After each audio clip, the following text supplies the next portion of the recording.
오늘 확인이라는 제목의 말씀을 잠깐 나누겠습니다. 오늘 본문에서 하나님께서 유다 왕 시드기야에 대한 말씀을 주시는데 크게 두 가지인데요. 먼저는 11절 12절입니다. 유다 왕의 집에 대한 여호와의 말씀을 들으라. 여호와께서 이와 같이 말씀하시니라. 다윗의 집이여, 너는 아침마다 정의롭게 판결하여 탈취당한 자를 압박자의 손에서 건지라. 그리하지 아니하면 너희의 악행 때문에 내 분노가 불같이 일어나서 사르리니 능히 끌 자가 없으리라. 자, 이 부분을 보면 당연히 하나님께서 주시는 말씀인데 이거를 좀 누구의 입을 통해서 주시냐면 예레미야의 입을 통해서 하시는 말씀입니다. 왜 예레미야를 통해서 하나님께서 갑자기 시드기야에게 말씀을 주시는지 지난 앞선 본문에서 나누었는데, 시드기야가 사람을 보내가지고 예레미야에게 우리를 위해서 좀 기도해 달라고 여호와께 부탁해라, 이렇게 부탁을 했었습니다. 그 시대 가장 높은 제사장과 선지자를 보내서 기도를 해달라, 이렇게 가장 겸손하고 정중하게 예의를 갖추어서 부탁한 겁니다. 그러면 예레미야도 정중하게 신사적으로 기도를 합시다, 뭐 이런 식으로 해도 되는데, 시드기야에게 돌아온 예레미야의 대답이라고 하는 건 너무나 냉혹한 말이었습니다. 오늘 본문 그 12절이 이런 내용입니다. 네가 왕이냐? 그러면 왕 노릇 제대로 해라. 아침마다 정의롭게 판결해라. 강도당한 사람, 빼앗긴 사람들을 압제자로부터 지켜줘라. 그렇지 않으면 너의 악행 때문에 하나님의 분노가 일어나서 불같이 일어나서 너를 살할 거다. 하나님께서 예레미야에게 그렇게 말씀하셨고, 그거를 예레미야가 시드기야에게 그대로 전달한 게 이제 오늘 본문의 내용입니다. 물론 그렇다고 해서 시드기야가 이 말씀 때문에 회개하고 돌이킬 가능성은 아예 없습니다. 만일 전도를 해보셨거나 말씀을 전해보신 분들이 여럿 계실 텐데, 그렇게 해보면 정말 전달이 안 된다는 것을 우리가 자주 느끼실 겁니다. 예레미야의 말 때문에 시드기야가 회개하거나 돌이킬 가능성이 아예 조금도 없다가 아니고 그냥 조금밖에 없다, 이런 게 아니고 아예 없다는 것은 예레미야도 알고 하나님도 알고 계셨습니다. 그러나 시드기야를 변화시키기 위해서가 아니라, 예레미야가 전한 이유는 시드기야를 변화시키려고가 아니라 하나님의 말씀을 있는 그대로 전하는 것이 예레미야의 사명이었기 때문에 전한 겁니다. 여러분, 이거는 아주 중요한 부분이어서 아침 경건회를 통해서도 충분히 말씀을 나누었는데, 우리는 우리의 사명과 우리에게 대한 하나님의 부르심에 대해서 정확히 인식해야 합니다. 우리가 외치고 뭐 말하고 그리스도인으로 아무리 살아간다고 해서 그 모든 사람들이 우리를 보고 감동하고 그렇게 돌이키거나 회개하는 것이 아닙니다. 예전에는 그런 줄 알았는데, 실제로 우리가 많은 분들과 이제 대화하고 이렇게 우리의 각자 역할을 감당하시다 보면 모두가 깨닫게 되겠지만, 그들이 우리의 말을 듣고 설득을 당하거나 아니면 우리의 말로 인해서 돌이키거나 회개할 가능성이 거의 없다는 것을 우리가 거의 다 잘 알고 계실 겁니다. 이거는 그 설교자의 문제도 아니고, 그리고 혹은 뭐 누구의 문제도 아닙니다. 내가 잘못 살아서 우리 자식들한테 뭐 하나님 예수 잘 믿자 이렇게 얘기해도 얘네가 안 되는 그런 차원이 아닌 겁니다. 뭐 잘 살고 잘못 살고의 차원이 아닌 거, 이거는 그런 게 아니고 사람에게 속한 문제가 아닌 겁니다, 이거는. 근데 많은 분들이 여기서 상처를 받으세요. 왜 우리 자식은, 예를 들면 우리 가족은 내가 이렇게 했는데 왜 얘네는 전혀 변화되지 않지? 이것 때문에 상처를 받으시는데, 이 부분에 대해서는 우리가 정확하게 인식하셔야 하기 때문에 다시 한번 정확히 말씀을 드리면, 이거는 뭐 책임을 피하자는 게 아니라 우리 잘못이 아니에요. 여러분의 잘못이 아니에요. 네. 그지같이 죄송합니다. 말 안 듣는 그 녀석들에게 대해 하나님께서 행하실 때가 있을 겁니다. 다만 나에게 하나님께서 그를 변화시켜라고 말씀하시지 않았다는 걸 인식하고 우리가 살아가야 됩니다. 그렇지 않으면 아주 어색한 삶을 살게 됩니다. 마치 내가 하나님이 된 것처럼, 근데 내가 무능한 하나님이 된 것처럼 살아가게 됩니다. 이거는 아주 잘못하는 겁니다. 그래서 실제로 우리가 잘 아는 것처럼 이스라엘 백성들이 광야에서 가나안의 정탐을 다녀왔을 때 10명의 정탐꾼이 모두 낙심하는 말을 했습니다. 그때 2명, 여호수아와 갈렙만 하나님을 바라보라는 말을 했었습니다. 그러나 모든 이스라엘 백성들은 하나님의 사람인 두 명의 말이 아니라 그 마음에 믿음이 아닌 눈에 보이는 것들을 외치는 10명의 말을 따랐습니다. 기억나시죠? 민수기에서 그 두 사람이 아무리 하나님의 말씀이 이렇고 뭐 하나님 우리에게 주셨고 막 여호수아와 갈렙이 외쳤지만 이스라엘을 변화시키지 못했습니다. 우리는 항상 그게 우리 역사가 될까 봐 늘 두렵습니다. 그래서 내가 하나님이 나에게 무슨 말을 하라고 하셨고 그 말을 해야 되고 이게 복음인 걸 알면서도 잘 전하지 못하는 이유는 바로 여기 있습니다. 그런데 하나님은 우리에게 세상을 변화시키라고 하시지 않았고 우리 역할을 감당하라고 하셨습니다. 여기에서 잘못 이해하시면 안 되는 거예요. 그냥 하나님의 말씀을 전하라고 하셨고 그저 우리의 믿음을 고백하라고 하셨을 뿐입니다. 그 이후의 일들은 하나님이 알아서 하실 겁니다. 하나님이 알아서 예레미야에게 너 세상 변화시켜라 라고 하지 않으셨고, 예레미야를 우리가 지금 수십 줄 보고 있는데 그렇게 하지 않으셨고 하나님의 말씀을 대언하라고 하셨습니다. 대언자, 모든 선지자에게 늘 그렇게 명령하셨어요. 그들의 변화, 다른 우리의 메시지를 듣는 우리 앞에 있는 사람들 혹은 우리의 상대방들의 변화에 대해서는 그 변화는 사람의 능력과 사람의 말과 사람의 논리와 사람의 실력이 아니라 오직 하나님이 하나님의 때에 하나님의 방식으로 하실 겁니다. 이 믿음이 없으면 우리는 아무것도 못합니다. 뭐를 해요? 우리가 못해요. 네. 다만 하나님께서 하실 일이다. 그러면 나는 하나님께서 하라고 하는 거 한다. 내가 먼저 하나님 편에 서 있는다. 그럼 하나님께서 하나님의 일들을 역사를 이루신다. 그래서 역사상 가장 못난 선지자라고 알려져 있던 요나는 날림으로 니느웨에게 하나님의 말씀을 전했을 때 그 수많은 사람들이 죽게 돌아왔던 역사를 우리가 잘 알고 있죠. 요나의 실력이 아닙니다.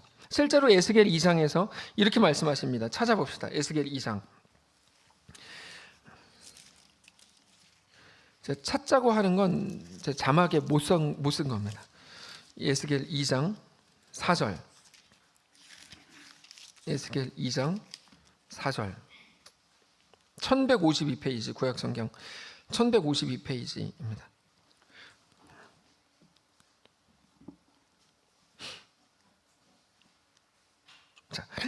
이 자손은 얼굴이 뻔뻔하고 마음이 굳은 자니라. 내가 너를 그들에게 보내노니 너는 그들에게 이르기를 주 여호와의 말씀이 이러하시다 하라.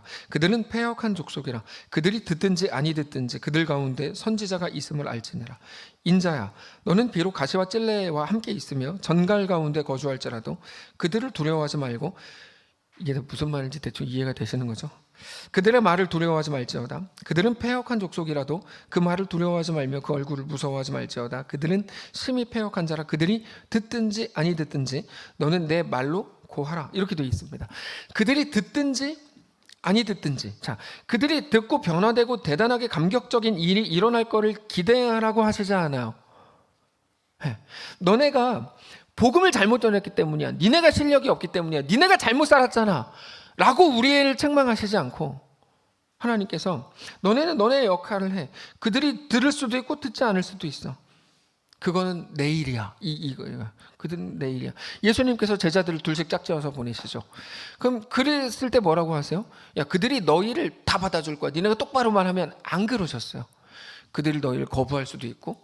그러면 어떻게 하라 그래요? 먼지를 떨어버리고 그냥 나오라 그랬어요. 예수님께서. 그래도 그렇지. 어떻게 먼지를 떨어버리고. 제발 월권을 행하지 마십시오. 하나님께서 우리에게 뭐라고 말씀하셨는지만 아시면 됩니다. 이렇게 해라. 그렇게 안 하면 먼지 떨어버리고 나와라. 인간적으로 됐다 이렇게 말씀을 하시는 거예요. 그들 가운데 선지자가 있음을 알게 할 뿐이다. 거기까지다. 거기까지. 믿음의 모든 부모님 잘 기억하십시오.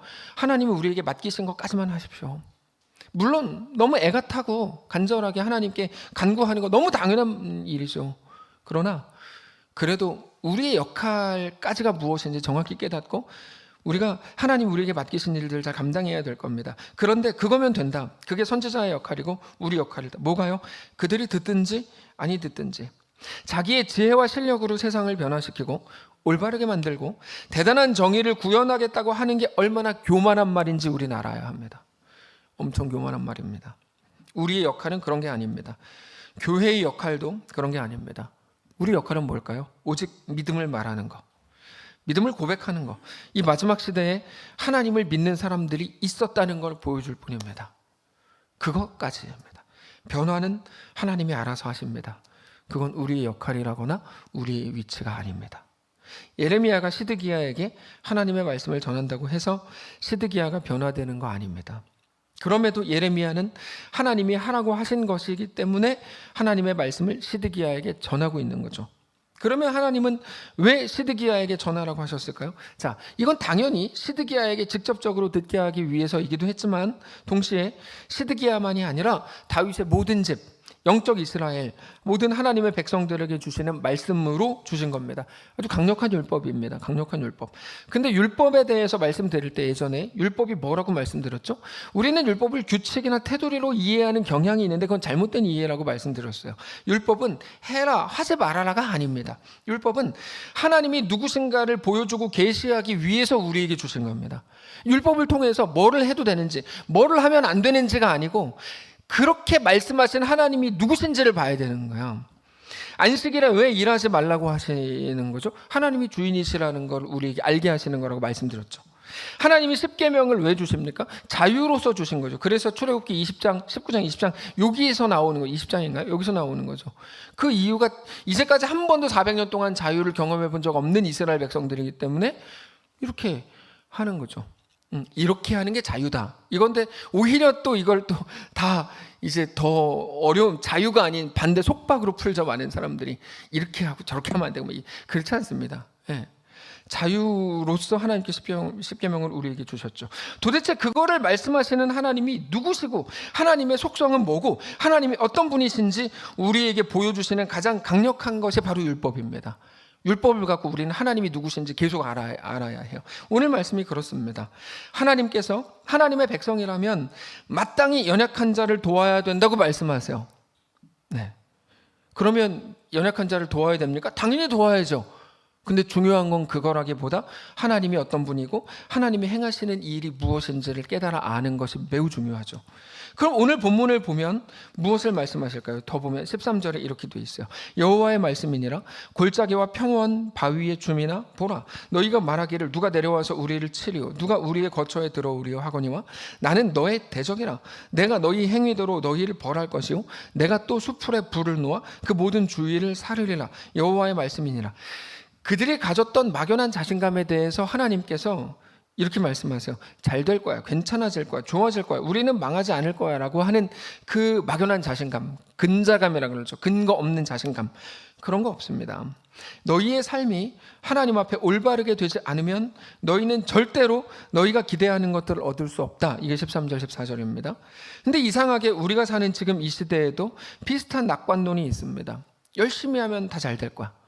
많이 들어보셨죠? 지금은 힘들지만 곧 괜찮아질 거야 라고 하는 낙관론인데 좋게 생각하는 게 뭐가 문제가 됩니까?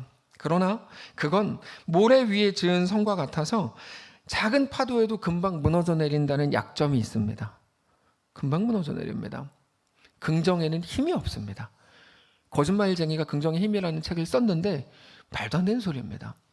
긍정에 무슨 힘이 있어요? 하나님에게 능력이 있는 거예요. 하나님에게 소망이 있는 거예요. 네. 여러분 우리가 그냥 그럴듯한 소리들 그냥 잘 이렇게 들어가는데 그렇지 않아요. 오직 능력은 하나님께 있어요. 우리 실력에도 있지 않아요. 하나님이 우리에게 말씀하시는 건 그런 어떤 막연함이 아닙니다. 잘 될 거야, 괜찮아질 거야를 생각하고 외친다고 해서 전 우주가 막 이렇게 안 그래요. 우리의 삶이 정말 말처럼 그렇게 잘 되고 괜찮아지는 거 아닙니다. 우리는 우리의 존재가 무엇인지 깊이 생각해야 합니다. 아까 이선아 집사님 기도하실 때 뜬구름 잡는 신앙이 아니라 현실성 있는 하나님 앞에서의 온전한 신앙을 갖기를 원한다고 기도하시잖아요. 바로 그거죠. 우리가 하나님의 자녀요, 우린 하나님의 백성입니다. 마땅히 하나님이 요구하시는 하나님의 법과 하나님의 식을 따라서 하나님의 백성으로 살아야만 합니다. 우리는 하나님을 모르는 이 땅에 속한 사람으로 살지 말아야 합니다. 그 말은 눈에 보이지 않는 것이 있다는 걸 알고 살아야 된다는 의미입니다. 목사님은 잘하고 있어요. 죄송합니다. 전 잘 못하고 있어요. 근데 전 설교를 해야 되잖아요. 그래서 하는 거예요. 자, 거대한 것이 다가오면 그 거대한 것만 보이고 작은 것이 있으면 작은 것만 보이는 게 전부라면, 그래서 그 속에서 하나님의 살아계심을 생각하지 못한다면 우리가 예수를 믿는다는 게 세상과 어떤 다름이 있는 것입니까? 믿음이라는 게 뭡니까? 믿음은 하나님을 믿는 겁니다. 하나님이 어떤 분이라고 믿으십니까? 라고 세상이 우리에게 매일 묻는 거예요. 매일. 너 하나님 믿는다며? 네가 믿는 하나님은 누구야?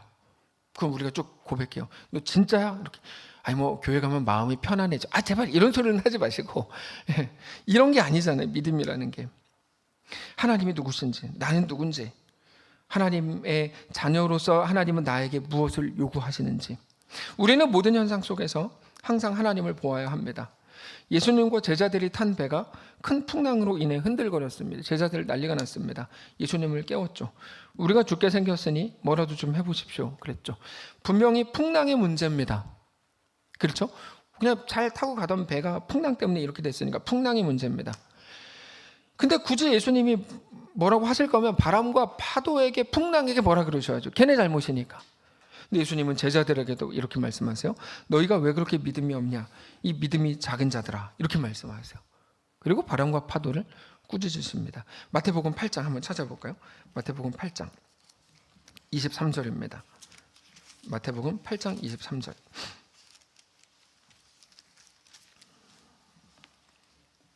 신약성경 12페이지 13페이지 마태복음 8장 23절. 배에 오르심에 제자들을 따랐더니 바다에 큰 놀이 일어나 배가 물결에 덮이게 되었으되 예수께서는 주무시는지라. 그 제자들을 나와 깨우며 이르되 주여 구원하소서 우리가 죽겠나이다. 예수께서 이르시되 어찌하여 무서워하느냐 믿음이 작은 자들아. 그러니까 혼나야 되는 거는 바람과 파도인데 바다인데 그게 아니라 제자들을 꾸짖으세요. 그리고 나서 바람과 바다를 꾸짖으시니 아주 잔잔하게 되거늘. 물론 이 뭐를 먼저 꾸짖으셨나 이 순서는 마가복음, 누가복음, 마태복음 다 다릅니다. 근데 중요한 건 예수님께서 제자들도 꾸짖으셨다는 거죠. 27절. 그 사람들이 놀랍게 여겨 이르되 이가 어떠한 사람이기에 바람과 바다도 순종하는가 하더라. 그러니까 제자들이 볼 때 이건 좀 억울해요. 바람과 파도가 심한 건데 그래서 무서운 건데 어쩌라는 거야. 그게 그렇게 심한데 어떻게 무섭거나 불안하지 않을 수 있어? 이렇게 생각하죠. 근데 예수님께서는 그들이 두려워하는 것 자체를 오히려 이상하게 여기시더라는 거예요. 니네 왜 두려워해? 두려우니까 두렵죠. 아니, 니네 왜 두려워하냐고. 두려우니까 두렵죠. 이게 계속 이제 도는 건데 왜 그러신 걸까요? 무슨 문제였을까요? 예수님께서 이렇게 말씀하시는 거예요. 그 현상 속에서 예수님을 보라는 거죠. 여러분 오전에 나눈 말씀을 기억해 보십시오. 우리에게 대한 하나님의 목적에 대해 말씀을 나누었는데 고생을 하게 해서 이렇게 삥 돌아서 이제 더 좋은 인간으로 만들려는 것이 아니라고 말씀드렸어요. 하나님의 목적은 그런 데 있지 않다. 하나님 물론 그런 효과가 당연히 있겠죠. 우리 인간이고 양심이 있으니까. 그러나 우리에게 대한 하나님의 목적은 뭡니까? 그 속에서 예수님을 보라는 거죠. 우리에게 대한 하나님의 목적. 단지 어려움이 없어질 거야 라든지 너희가 잘못해서 어려움이 생긴 거야 라고 말하고 하고 있는 게 아닙니다. 이거는 제자들이 무슨 잘못을 했어요? 여기서 아무것도 안 했잖아요. 뭘 했어요? 마태복음 8장 앞에 잘 읽어보세요. 잘못한 게 없어요. 무슨 잘못을 했냐고 여기서. 바람과 풍랑이라고 하는 그 속에서도 하나님 되심은 사라지지 않는다 를 보여주시는 거죠. 근데 그거를 못 본 거죠. 제자들은. 바람과 풍랑이라고 하는 그 속에서도 심지어 죽을 것 같은 느낌이 들고 두려움이 생기는 그 속에서도 하나님의 하나님 되심은 사라지지 않는다. 하나님은 여전히 창조의 하나님이셨고 그 한가운데서 하나님은 여전히 주인이셨고 여전히 모든 것의 주인이 되시는 하나님이시다라고 우리에게 보여주고 있는 거야. 바람과 파도가 여전히 있는 그곳에서. 자꾸 여전히 하니까 우리 여재현 집사님이 생각나요. 여전히 있는 그곳에서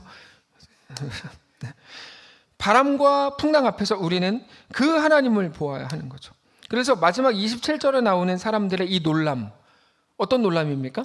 이분이 누구시기에 바람과 바다도 순종하는가라고 하는 이 놀람이야말로 우리 앞에 있는 모든 사건과 모든 현상과 모든 현실과 모든 상황 속에서 가져야 될 고백이 되는 겁니다.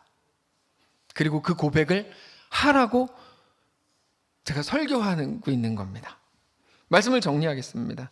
그래서 오늘 본문은 착하게 살아라, 정의롭게 살아라, 약자를 도와라가 아닙니다.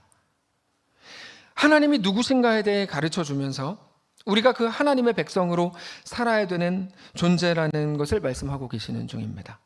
모든 일들, 모든 현상들 속에서 언제나 하나님을 보아야 하고 하나님이 나의 주인이시라고 꼭 고백하시는 이번 한 주가 되시기를 바랍니다. 정말 많은 일들 만나시겠죠.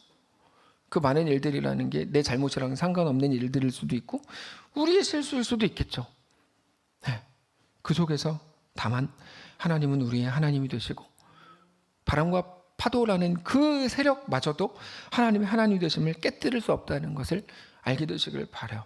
우리가 이 땅을 살아가는 동안에 눈에 보이는 게 전부라면, 그게 전부인 것처럼 우리가 반응하면서 살아간다면 우리는 우리 인생에 대해 실패하고 있는 중입니다. 왜요? 하나님 백성의 삶은 아니니까요. 하나님 백성의 삶으로서는 실패하는 중이에요. 우리에게 대한 놀라운 계획을 가지신 우리 하나님 아버지가 계시고 그분의 계획과 이끄심이 오늘 우리 삶 속에 가득하다는 것을 여러분 모든 사건 속에서 기억하십시오. 결국의 신앙은 하나님이 누구신가라고 믿는가에 관한 겁니다. 내가 믿는 하나님이 누구냐? 나는 하나님을 어떤 분이라고 믿고 고백하느냐? 그거에 따라서 우리의 오늘의 삶이 결정되는 것입니다. 우리는 믿는 대로 살기 때문입니다. 그래서 믿음은 강요되지 못합니다. 재밌죠? 믿음은 강요되지 않으니까 우리는 그를 변화시킬 수 없는 거예요. 그래서 우리는 할 수 있는 것까지만 하는 거예요. 하나님 살아계시다. 그래, 네가 지금 모를 수 있어. 그래, 난 네가 알기를 원해. 모를 수 있어. 너 이놈 새끼 칼로 있어. 이게 아니고 모를 수 있어. 근데 난 너를 사랑해. 하나님이 너와 함께 하시길 원해. 다만 기도할 거야. 네가 하루라도 빨리 주 앞에 온전히 돌아오기를 기도할 거야. 도대체 목사님 그 너가 누굽니까? 아니 뭐 각자마다 다 다르겠죠. 네. 다만 오늘 우리가 믿는 하나님이 누구신지, 우리는 하나님께 어떤 존재인지를 깊이 묵상하는 한 주가 되시기를 바라고, 그렇게 우리의 신앙을 돌아보시고 우리가 오늘 나아가야 할 방향을 다시 한번 확인하는, 그렇게 이번 한 주 승리하는 우리 모두가 되시기를 바랍니다. 기도하겠습니다. 살아계신 하나님 감사합니다. 우리 매 순간 모든 상황과 모든 길을 통해 하나님을 보기를 원합니다. 하나님을 알기를 원합니다. 다만 눈에 보이는 것들에 느껴지는 감정과 감각의 상황에 그만 매이게 하시고 더 이상 감각적인 사람이 아니라 하나님 나라를 보고 하나님의 사람들로 세워지는 이번 한 주의 거룩한 우리가 되게 하시옵소서. 나는 분명히 내 촉이 맞아, 내 감정이 옳아, 내 감각이 이래. 더 이상 우리 감각을 주장하지 않게 하시고 하나님이 누구신지를 오히려 고백하는 신자들 되게 하시옵소서. 오늘 모든 발생하고 있게 될 모든 일들 위에 하나님의 함께 하심과 붙드심과 특별히 변하지 않는 하나님의 은혜가 있음을 알게 하시고, 그 믿음이 우리의 자신감이 되어서 우리의 모든 일상 속에서도 이제 우리 일상을 저주하던 일을 그만하게 하시고 그저 없어져야 할, 바뀌어야 할 것들이 아니라 세상이 이해 못할 하나님과의 동행을 그 속에서 이루는 우리가 되게 하시옵소서. 세상은 꿈꿔본 적 없고 꿈꿀 수 없는 하나님 자녀의 권세를 누리는 이번 한 주가 되게 하시옵소서.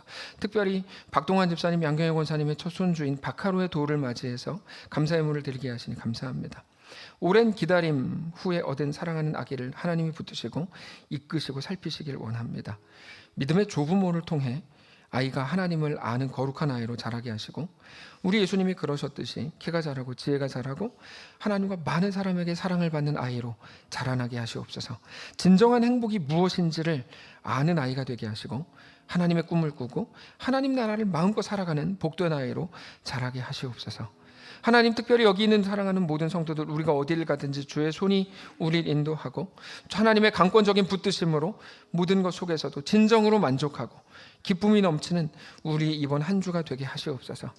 위기 속을 걷고 있고 이번 한 주 정말 위기 가운데 시작해야 하는 성도들이나 가정이 있다면 그들을 살피셔서 그들에게 믿음을 주시고 그들에게 힘을 주시고, 그렇게 오히려 이 모든 어려움을 통해 하나님을 더 알아가고 하나님을 더 사랑하게 되는 멋있는 믿음의 가정들로 세워지도록 축복하시옵소서.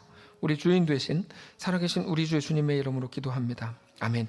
이제는 우리 구주 예수 그리스도의 은혜와 하나님 아버지의 다함없는 사랑과 성령의 교통인도 역사 위로 함께 하심의 은사가 이 시간 주를 바라보며 예수 안에 허락된 그 길을 믿음으로 담대히 걷기를 소원하고 그렇게 결정하는 사랑하는 모든 성도들 머리머리 위에, 그들의 자녀들, 그들의 생업, 그들의 가정 위에, 사랑하는 이 교회 위에 이제로부터 영원까지 함께 계실지어다. 아멘.